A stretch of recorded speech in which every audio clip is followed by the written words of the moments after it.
two, three. Take me out to the ball game. Take me out to the crowd. Buy me some peanuts and Cracker Jack. I don't care if I ever get back. Oh, it's root for the Cubbies. If they don't win, it's a shame. For it's 1, 2, 3 strikes, you're out at the old ball game. Hey! This is the Monday Morning Quarterback on the 18th of November, 2019. Boston Red here in the Jerry Pippin broadcast booth, as we normally are. An interesting week. The first live hearings of the Ukraine case out there. And there was a comment in the Washington Post by Senator Johnson, I believe, of Wisconsin, saying that the charges made by the whistleblower could have been done in-house, and they would have not had to bring the dirty laundry, so to speak, in to the public. But the whistleblower's complaint was a framework, as what we, the software developers, would call it, and that's all it was. But what you're hearing now is the substantiation of the framework. In other words, the actual code and the execution of the code is now out there, and the public is beginning to see what is going on and what went on there. In a two-bit caper, so to speak, Ukraine is not one of these nations that's a high priority. They would fit the category that DJ Trump once framed of S-hole nations. It's not a big player in anything, period. The economy is not in very good shape. They have a number of people there that have looted their economy. They still have an ongoing battle with the Russian Federation. There's money being dumped into the Ukraine, but the problem there was literally thievery. There was thievery all around, and a number of actors there. So you're seeing some of this come out, but what is very unusual here in the Watergate episode, you had Mr. Butterfield. He was a man in charge of the recording system in Tricky Dick's White House. That he was called in by chance. He revealed this act, and nobody knew that it was that extensive. Now, LBJ did record some of his conversations. Of course, you can hear those at the LBJ library. But Nixon recorded everything, and there was a complete recording system there on the old reel-to-reel. It wasn't digital, it was analog at the time. But nonetheless, Butterfield laid it out in very straight-out details. And the public at the time, in the early 70s, was intrigued by it. It was the only game in town, so to speak. The television networks broadcasted live, and the public PBS broadcasted at night in their prime time, starting at 7, 8 o'clock, so working people could literally hear the hearings, and not just a little digested version. So now that we're in modern media with digital and that whatever, it's streamed. You can go back and look at it if you wish. For the entire hours, transcripts are available. And over the weekend there were behind closed door hearings. Of course, some of the general outline of the testimony was put out into the press, and then you hear the live people involved. And what is unusual, in Tricky Dick's episode called Watergate, there were not these foreign intelligence people, other than I guess you could call E. Howard Hunt. He was ex-CIA. There were a lot of ex-CIA types, and it could be argued that they were still closely embedded with the agency. But there were not all these foreign intelligence officers, State Department types. It is a foreign policy of case that turned upside down, basically speaking. You normally don't do that kind of pushing in the open. Yes, within relations, there's always what's called quid pro quo. You do this for me, and we'll do this for you. We'll give you some aid. The example would have been Guatemala and El Salvador. Trump went to them and said, look, if you stop the immigrants at your border, we'll give you this aid. Well, giving aid, yeah, nations do this all the time. That's nation and nation, a quid pro quo. But in this instance, the quid pro quo was a campaign venture, the DJ Trump re-election effort. That is forbidden by a statute. You can't do that. Period. It is a violation of election laws, no doubt about that, and could be placed in the realm of bribery. Remember, the impeachment process, there are no hard and fast rules, basically not the civil rules of procedure, nor the criminal rules of procedure. So thus the House is responsible for making their own rules. The Constitution gives that authority to the House of Representatives, and at the end of their inquiry, if they want to put in formal articles of impeachment, they can do this. It will be voted on and sent to the Senate. Chief Justice Roberts is already getting ready to take his gavel over. McConnell says they will devote some of the holiday season to it if it makes it there in time. So in other words, this is a setup before 2020. Where it's going, we don't know. Bill Moyers, and we hope to have that piece, we'll get it, where he was on Democracy Now! And he had placed a full ad in the New York Times that PBS carried these hearings at night, and they said, well, because of all the streaming, etc., they wouldn't devote that. But they are a public TV authority, and they should be doing this. They can put some of those other programs of theirs on the later 24-hour. Many of the public TV stations go 24 or a little less than 24 hours, so they're on at night. They're reruns. A lot of the material is rerun these days. So thus the public would have access to it. C-SPAN has it, as far as I know. I haven't checked C-SPAN out, but all this material is out there. And E.J. Dionne had an interesting column. No, we have E.J. here or not, but he was talking about the split screen. The idea there was you have the hearings on Ukraine, and you also have the Democratic presidential campaign contest going at the same time. And they're both competing for the bandwidth. And if you're one of the candidates out there, your news is your events are having a hard time getting through the cycle. That's why we see, like in Iowa, for instance, the little mayor from South Bend is surged up there. There's some commentary on that by one of the posters in New Hampshire, that basically people want a new flavor. But this fellow will get more scrutiny. Let's start out here with Charlie Cook. He's writing on the 15th of November for the Cook Report. Oh, Charlie is happy because he's out of Shreveport, Louisiana, and the victory down there by John Bell Edwards. That's 2 in a row for the Democratic parties in the South. You want to count Kentucky as in the South. And obviously Louisiana's in the South. What happened down there? And we'll get to a post-mortem here in a minute from the tools and analytics company there, JVC. I hope I got that right. Anyway, their acronym. They have a post-mortem and what happened down there. And we'll summon, this is our little introduction here, basically follows of O.J. Simpson came through and took care of John Bell Edwards. Anyway, nonetheless, an inflection point in the Democratic race. In observing the Democratic nomination contest over the last couple of weeks, one wonders where we've hit an inflection point. Has the trajectory of the race sharply changed, or is it just a pause, a mere statistical noise? This is based upon Nate Silver's book. Before it resumes in the previous course. In early summer, Elizabeth Warren's polling numbers were on the rise in both New Hampshire and Iowa. By mid or late September, national polling started moving in the same direction. But over the last couple of weeks, her numbers have flattened and even dropped. Meanwhile, over the less progressive wing of the party, Bloomberg submitted his papers on Friday in Alabama. Incidentally, he was at an African-American church, I believe it was in Brooklyn, saying that he was sorry for the stop and frisk. The national leader, Dr. Al Sharpton, said, well, it was good that he apologized, but it was too little too late.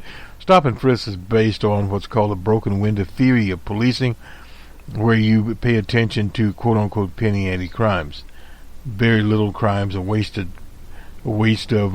policing power. Anyway, back to this. Warren rise occasioned at a time when she had little and any criticism leveled in her direction. There's no question she is one of the most able candidates in the Democratic field. I watched her last Monday at a town hall in Grinnell, Iowa, and just a previous appearance in Fort Dodge. That's one of the things Charlie does. He does have the funds to get out and about. That was in August, and in Hampton Falls, New Hampshire, in September, she connected with the audience in a very impactful way. Her organization seems vastly better than those of her rivals. She has encountered little critical scrutiny in the media. It's an open field running. Suddenly, as Warren surged ahead of Biden in many polls, most notably in Iowa and New Hampshire, many in the media, as well as many Democratic leaders and activists, began declaring her the presumptive front runner. When she started, drawing criticism, let me get my teleprompter back adjusted here. Drawing fire, actually, it began with criticism of Medicare for All, that would end private employer-provided health insurance.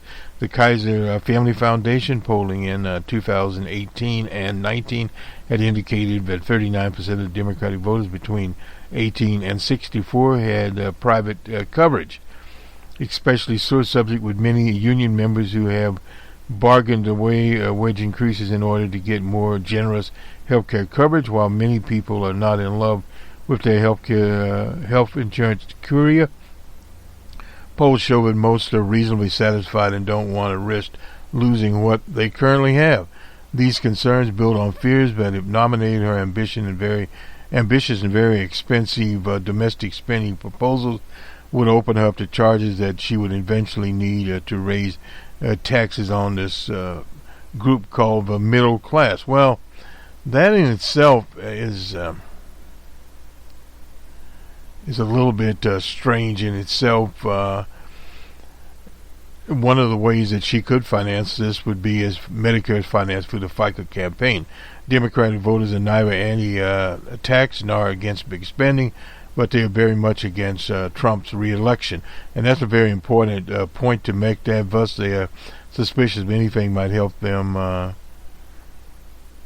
achieve that. Warren is up front in saying that she seeks fundamental changes in both our economy and political system. But is what she is pushing an acceptable level of change, or is it too much? What the Democrats risk toleration with Trump in the White House. Then there's Bloomberg, in an era of heightened concentration, concern over income, wealth disparity. Democratic voters hardly pinning for another millionaire to run for president. Arguably, the Democratic Party is less business friendly than it has been in decades, certainly less than in 1990 when Al Fromm, that was that right-wing councilman, Bill Clinton created a centrist, business-friendly Democratic leadership leadership council. Wonder whether someone who has ever started out or run a business would have any more of a chance to win a Democratic presidential nomination than a labor leader would have in captaining the Republican nomination. When Reagan was elected and re-elected President Screenwriters Guild, and most people forget that in the 40s and 50s, we might have had a dinosaur roaming the earth. Finally, the Bloomberg's problem with African American voters chiefly stemming from stop and frisk, and that he understands that. He's joined on that particular little pigeonhole thing with the little mayor from South Bend, and that would be, as they say, no doubt Biden will bring that. At the same time, is worried about the consequences of the Democrats either nominating Warren or Bernie Sanders, expecting that Iowa would likely lose to DJ Trump in the general election.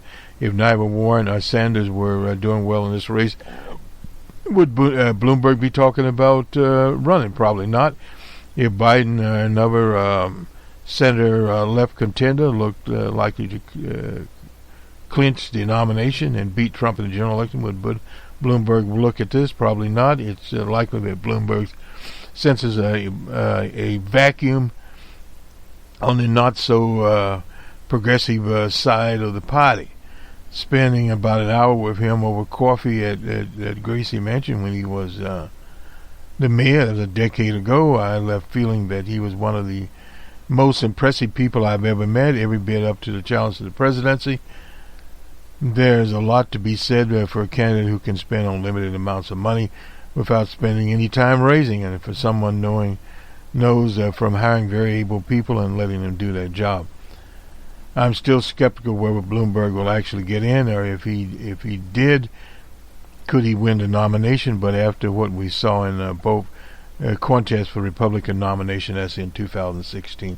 But again, DJ Trump was a different type of candidate. Bloomberg is not a flashy candidate. He's a no-nonsense person. Totally different comparison there. But again, it's a long ways to go. We are a year out there. And we have a very, very long ways to go. Now we go to Amy Walter. Do you feel the field needs another Democrat?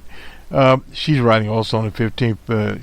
You can say lots about the Democratic 2020 primary field, but you can't say it's not diverse. A total of 7 senators, 7 former and current Congress types, 3 governors, 5 people of color, 6 women, 4 current or former mayors, 1 former vice president, 2 multi-millionaires are running were running, but since dropped out. There are candidates who want a political revolution, who promote a political restoration to a time of unity and political comity.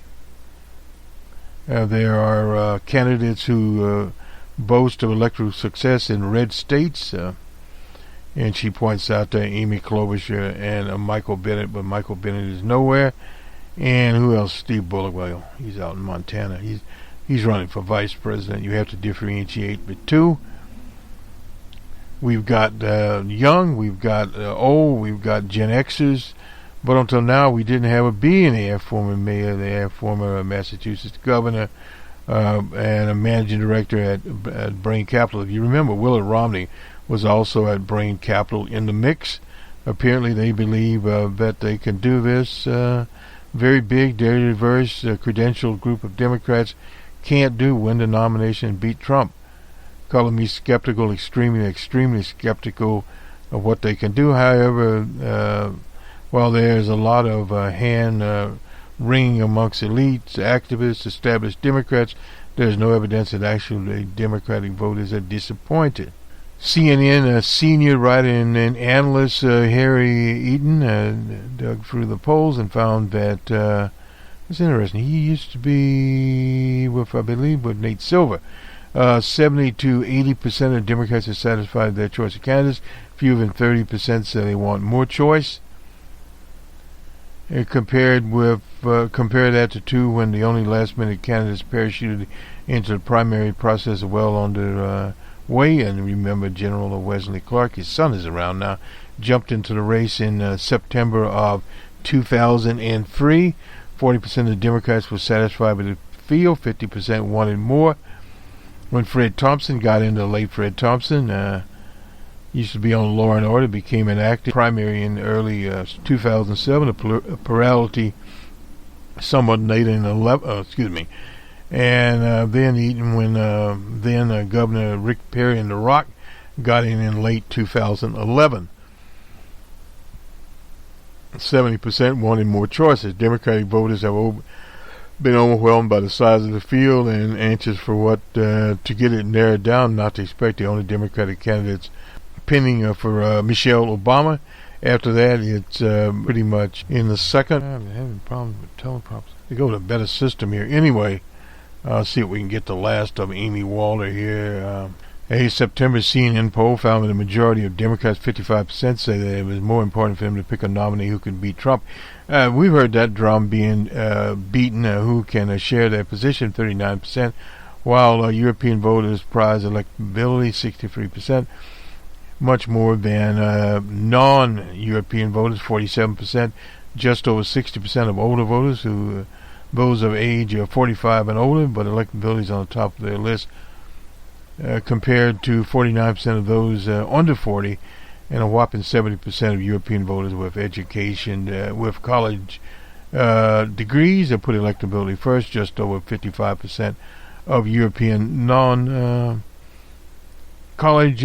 types feel the same. In other words, the kinds of people who are most active in shaping opinion, writing checks, and having time and resources to be super engaged in politics are the one who pride electability. Well, so they do.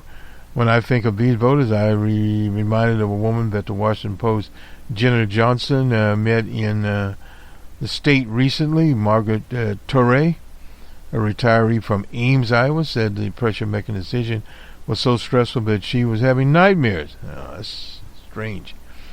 Anyway, the number one issue for me is that I don't want to see Trump reelected. Well, a lot of people are thinking that, but that's kind of misplaced. They have to look at the system. Trump is just a symptom of the system, no doubt about that. A recent New York Times poll from Iowa found that the higher the education of a voter, the most pessimistic they were the Democratic nominees would ultimately go on to beat Trump, although those with high school degrees or less, or some college, 52 to 55 said it was very likely a Democratic nominee would beat Trump. Well, our poll, the Ouija board, our model, I should say, has Trump nearly ahead there now, but that is now and subject, as they say, to editing. Anyway, but just 55% of postgraduates and 45% of those with bachelor's degrees were as optimistic. But part of this is training here with Trump and distrust of ordinary people. Anyway, Democratic voters seem to be just fine with the choices that are up there. Democratic voters continue to see Biden as the most likely to be able to beat Trump. But voters are also wedged to their choice of candidates. In New Hampshire, 61% of Democrats say they might change their mind. That's a lot of people. The Monmouth poll found that less than one-third of likely caucus goers, this would be in Iowa, said they are firmly set on the choice. So that in itself is a different situation. Let's go now to our other package. We'll get to postmortem in Louisiana. Article here on Amy Klobuchar. She's in the middle. I don't know which. Amy Klobuchar vies with struggling Buttigieg for Iowa moderates. This is from the Star Tribune. Patrick Condon here. Wednesday's Democratic debate, that will be in Atlanta, Georgia, will give Amy Klobuchar a chance to get some traction. Well, she's going to have to attack the little mayor there. That's the only way she's going to be getting any track. A Midwestern Democrat running for president, surging in Iowa right now with plain-spoken appeal and a moderate message of inclusion. Unfortunately for Minnesota's Amy Klobuchar, that candidate is Mayor Pete. The mayor of South shot to the top of the Des Moines Registry poll. Now it's the Des Moines Registry CNN poll. It was prior to that a USA Today, and it was at one time before the Des Moines Registry was grabbed up by the CNN people. It was their poll. Anyway, Mediacom poll released over the weekend, 16 points amongst rising 16 points amongst Iowa likely Democratic caucus goers. Busting out of the pack with 25% was the little mayor. He was trailed by Elizabeth Warren, Bernie Sanders, and Joe Biden. It's interesting how they do this. All in a freeway tie for second, and about 15% support. Klobuchar was fifth at 6%. In some polls, she's actually higher than that. That Burtis is other polls showing Buttigieg at or near the top in Iowa. His rise in the state with nation-leading presidential caucus has the youthful Washington outsider suddenly in contention for front-runner status. Front-runner status may or may not be where he wants to be, but there are 4 campaigns now that are bunched up together at the top, according to Jeff Link. He's a Des Moines-based Democratic strategist, referring to Warren, Biden. They always refer to Biden, and they put Bernie last, Buttigieg, and you have Amy Klobuchar, who's trying to close in on that group. Well, that's a little different kind of group there. I noticed out in Los Angeles, she was appealing to the women's caucus there. The Minnesotan finished fifth in the Quinnipiac poll and the Monmouth poll of Iowa voters this month at 5%. A separate poll released by Public Policy. Now, this does a little more justice to Amy Klobuchar at 9% in Iowa, her best showing in a neighboring state critical to election, one that she has visited 23 times. Late entries by two bigger names, of course, that's Mr. Bloomberg and the former Mayor Patrick of the Commonwealth. Polls consistently show more than half the electorate has not firmly made their mind up. That's from Andrew Smith, a political scientist and poster at the University of New Hampshire. Originated by a strong debate performance in October, Klobuchar stayed competitive. The withering of one-time contenders. Vice President Biden, a clear leader, he's now trying to hang on for his life. Next week in Atlanta, Georgia, Bloomberg and Patrick won't be on the stage, leaving Klobuchar another shot to propel himself into the middle of the action.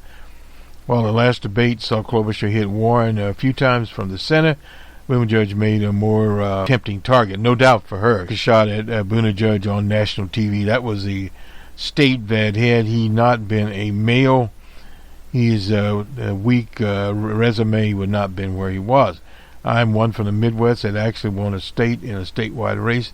Not true of him. There's no doubt about that. He's never been tested out of South Bend. Excuse me. In the same interview, she said other women in the race were held to a different standard than Buttigieg. Do you think we'd be standing on this stage if we hadn't experienced that he had? No, I don't. Klobuchar said. Buttigieg said last week that he believes that sexism is a disadvantage to women who run. Well, that's all he could say. Some candidates avoid aiming fire at rivals who are close to them on issues, fearing of alienating their supporters. And she was not interviewed for the article.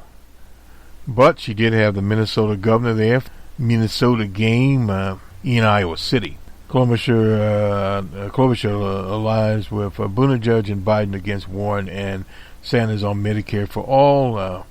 Medicare for all who want it would establish a healthcare system but leave private insurance as an option.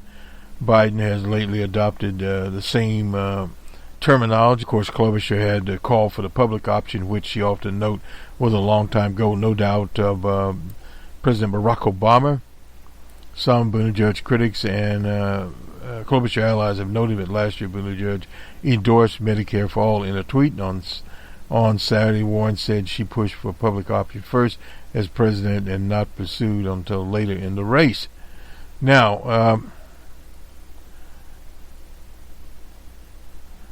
according to Liz Mathis, she's an Iowa senator. She says basically Amy and Buttigieg are fighting for the same voters. At recent, she said two people came up to me separately and said, I'm split between the two. But there are different differences in these people, and she's going to have to bring that out. Some labor activists here from Eastern Iowa threw his support to Klobuchar after his top candidate, Tim Ryan. Well, Tim Ryan was Ohio, much more conservative person. There, so some of the polls, Buttigieg is close behind, was tied at 5. Natisha Gabbard and Andrew Yang Smith said we'll see an opening for Klobuchar, given many undecided. He contrasts Kamala Harris, the California senator who's plummeted. Well, Kamala Harris has a different problem, a totally different problem there. She went from being somebody to not being every. So, in finishing up the article here for Pete, it's unity for Biden, this experience. For Klobuchar's big structural change, and Bernie, it's a revolution. That's according to this linked person. If she can identify that and articulate it, I think she can rise to the next level. I don't yet what that is for Klobuchar. Well, Klobuchar's working on it. She needs to connect with the Iowa people and get more volunteers from her home state there. That's basically what she can do, and she'll be in very good shape. Now, let's do the postmortem here. This is JMC runoff postmortem. These are the analytic polling people out of Louisiana.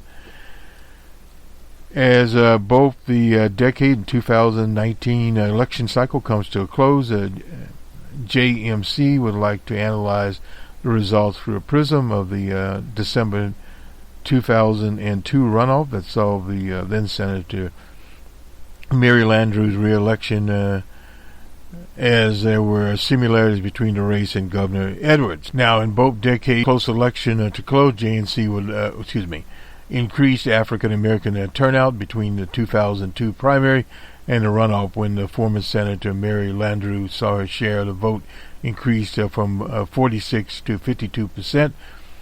The African vote went from 26 to 27% of the electorate. And of course that was a different situation there, totally different situation before the Great Flood in New Orleans. And while we don't have a complete and unofficial yet from the runoff, we know the following from the data. African American early voting increased from 25 to 31% of total early voting between the primary and runoff. In-person voting didn't exist in it didn't exist in 2002. We can't use a race as a basis for comparison. Election day turnout increased 1.5% in precincts where 70% or more of the registered voters were Europeans. It increased 13% in precincts where you had followers of O.J. Simpson. Because of the increased voter turnout for African American voters, the racial composition of those who voted on election day increased from 28 to 30% African American between the primary and the runoff. It doesn't hurt, but in the primary, JBC estimated Governor Edwards received 91% of the African American vote, while the vote share increased to 95%. So the followers were there, and the Trump people are looking at this because in other states it could be a situation. I'm thinking of Wisconsin here. Election day turnout we got that. Diluted Republican runoff vote in 2002. 51% of the primary votes went to one of three Republican candidates, but while the turnout decreased 1% between the primary and the runoff, it dropped to even more 7% in the 5th Congressional District, which is where an estimated Republican candidate lived. The estimated Republican candidate also happened to be a medical doctor. Remember that. Similar to this year's race. And the gubernatorial race, 52% Republican candidate, but the turnout in European precincts, as mentioned above, increased 1.5, yet with the anemic increase in turnout, Governor Edwards' share of the vote increased from 31 to 33.5. In other words, there were obviously some supporters of Rev. Abraham who crossed the line to support Edwards' pony. In the runoff, a silent exhibit of this behavior was in Alexandria and Monroe media markets, the epicenter of the 5th Congressional District. Higher turnout in general, while voters in early voting increased 30% from 386,000 in the primary to 503,000 in the runoff. It appears election day turnout increased as well, from 974,000 in the primary to 108,000 in the runoff. The impact of the increase in early and electoral voting turnout in total turned out from 46% in the primary to 51% in the runoff. As mentioned previously, the analysis of racial composition on election day was 30% African American, which combined with the 31% early vote meant a total of 30.5 from the primary. So that does make a difference. A lot of states, Pennsylvania we're thinking of here, were there cannibalization early votes. So when early vote volume was substantially up compared to the primary vote, among some political observers, that the Democratic tilt of early voting was front-loading of the vote that would be reversed on election day.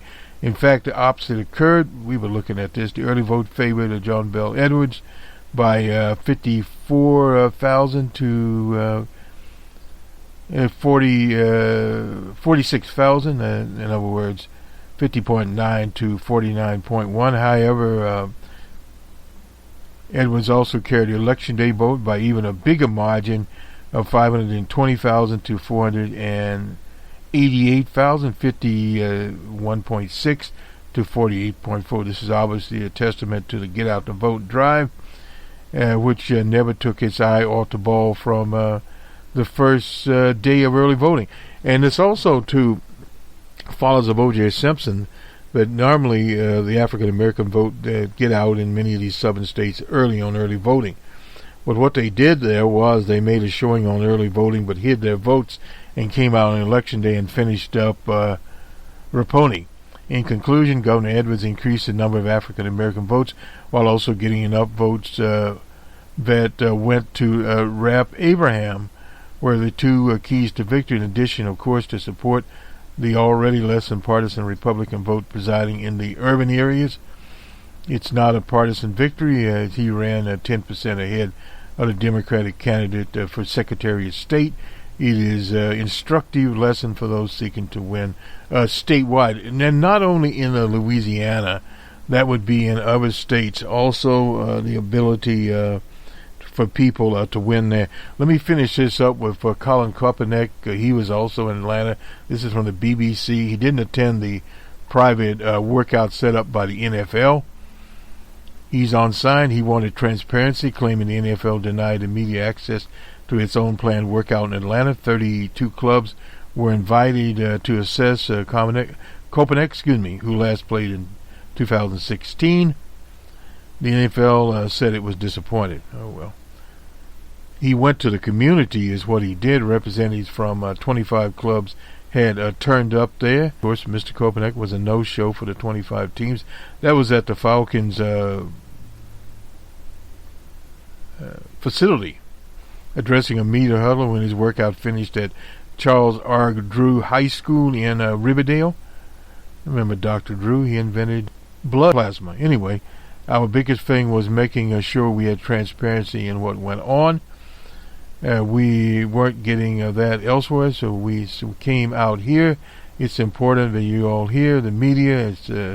You all have been attacked for the last 3 years, and you continue to be attacked. We appreciate what you all do. That's what he said. I'm ready for, been ready for 3 years and been denied for 3 years.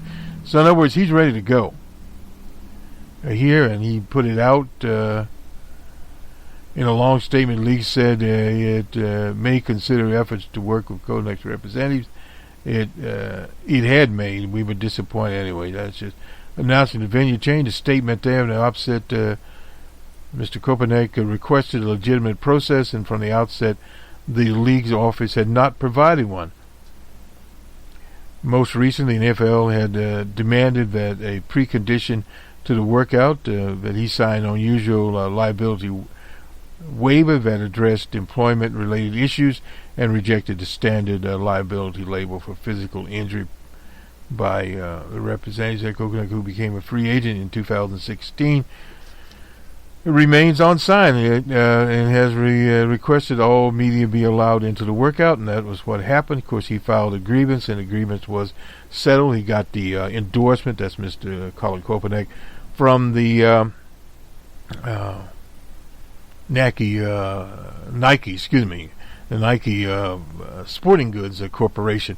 Now, this is very interesting. DJ Trump ran this to the hilt about African American players laying down. And one other story here is out of the Washington Post about the national team there in Washington, D.C. And it's a dismal record. I don't think they won a game. But anyway, well, they did. It didn't. Tickets were going online for $10. They'll be going for 10 cents before it's over. And the separation between the city of Washington and this team, the Nationals, of course, have won the World Series. And when that happens, a team like the one that Snyder has there, it goes down, attendance goes down. They are picketed normally at games. They used to be picketed at playoff games, but they aren't having any playoff games. It's a dismal team with the sun setting on it. And in closing here on this Monday morning quarterback on the 18th of November, there are a lot of things happening out here, and in American politics, they move very, very quickly. The right's method of using trivia or fake news is having its problems. Many of these right-wing operators that operate in the conspiracy groups, that operate the flat earthers and other foolishness, people are now beginning to see it for what it is. Now, ultimately, there will be a big revolt against these people. In Louisiana, they've counted on the rural vote to bring them home. There just simply were not enough of rural voters there. And back to Tips O'Neill's, former Tip O'Neill, Congressman from Boston, maximum all politics are local. They liked Abraham, didn't like this phony. And no amount of Trump politicking would bring it about. And it was a 40,000 victory. And that added to the victory of Mr. Beshear in Kentucky, the Commonwealth of Kentucky there. Beshear's father, of course, had been the governor, two-term governor in Kentucky. But all of this with these governor candidates that are so-called centrists, but recalling and go to the week that was, let me see, the week that was, I believe, yeah, and we have John Bell Edwards' speech there, and where he talks, about such things as expanding Medicaid. Those are progressive items. Diversity, the diversity in the state of Louisiana. K-12 education expansions of the university system, and also the hourly wage. I said now at the federal, $7.25 an hour, to work to increase that. So these are some of the platforms that a man named Bernard Sanders of Vermont, the junior senator there at 78, introduced into the American body politic. So they are playing off. So for progressives, need to continue to organize in Iowa, in New Hampshire, in California, wherever else. We, of course, support Bernie. But whatever candidate you support in the Democratic contest, do organize. But a warning, now there are some candidates in there, like the man from Maine, the governor of the Commonwealth coming in, and Michael Bloomberg. That is just rallying around a corporate thing. And, of course, the man from Facebook, and this is what Amy Klobuchar needs to do more of. The little mayor from South Bend has these Facebook operatives in his campaign staff. They are feeding people with a right-wing agenda. It's similar to what Bill Clinton tried to get out. But again, Bill Clinton, you got to remember, was running at a different time in history. A totally different time in history. That they had come out of a situation of 12 years of Republicans under then the president, the first President Bush, George H.W. Bush, and his defeat there, but he only defeated him with the help of the late H. Ross Perot out of Dallas, Texas. Have a good week, everyone. We'll talk to you soon.